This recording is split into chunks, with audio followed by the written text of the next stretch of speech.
আসসালামু আলাইকুম বন্ধুরা, জামিলা হোম ব্লগসে সবাইকে স্বাগত জানাচ্ছি আরও একটি নতুন মিনি ব্লগে।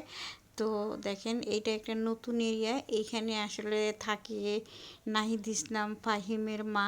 এইখানে ওরা নতুন আসছে, এই মাসেই আসছে। তো এই এরিয়াটা খুব সুন্দর। আমরা একই এরিয়ার মধ্যে আছি, কিন্তু এটা আবার একটু আলাদা। এটার নাম হচ্ছে প্রতীক। এই এরিয়াটার নাম হচ্ছে প্রতীক। তো এই মাসের 1 তারিখে আসছে এই এরিয়ার মধ্যে। তো ওরা এই বাসায় আসার পরে, নাহিদের মা এইখানে আসার পরে আমি আর আসিনি। তো আজকেই আসছি সন্ধ্যার পরে।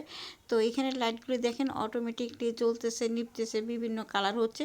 তো এত সুন্দর দেখে আমি এইখানে দাঁড়ালাম, ভাবলাম যে আপনাদের সাথে শেয়ার করি, একটা ছোট্ট মিনি ব্লগ বানাই।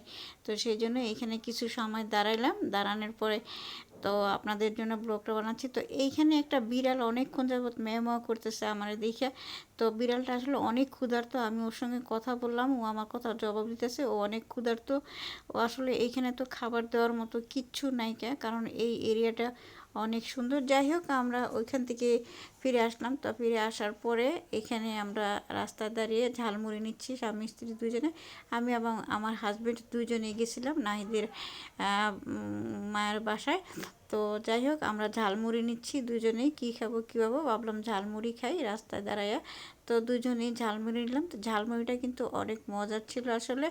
এখানে ঝালমুড়ি, ছটপটি, ফুচকা, অনেক কিছুই আছে এখানে। তো যাই হোক, আমরা ঝালমুড়ি নিচ্ছিলাম, লোকটা ঝালমুড়ি বানাচ্ছে আর আমরা টুকটাক কথা বলছিলাম। দেখেন, ঝালমুড়ি দিয়ে দিছে 1 প্যাকেট।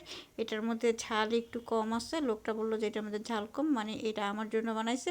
তো যাই হোক, আমরা স্বামী স্ত্রী দুইজনে 2 প্যাকেট ঝালমুড়ি নিয়ে বাড়ির উদ্দেশ্যে গাড়িতে উঠলাম। এবং গাড়িতে উঠতে উঠতে আবার আমি কিছু দৃশ্য মানে ক্যাপচার করলাম, দেখার জন্য যে আসলে রাস্তাঘাটের অবস্থা কেমন। কিন্তু মোটামুটি ভালোই আছে, আজকে বেশি গ্যাঞ্জাম নেই। তো আজকে এই পর্যন্তই। সবাই ভালো থাকবেন। আল্লাহ হাফেজ।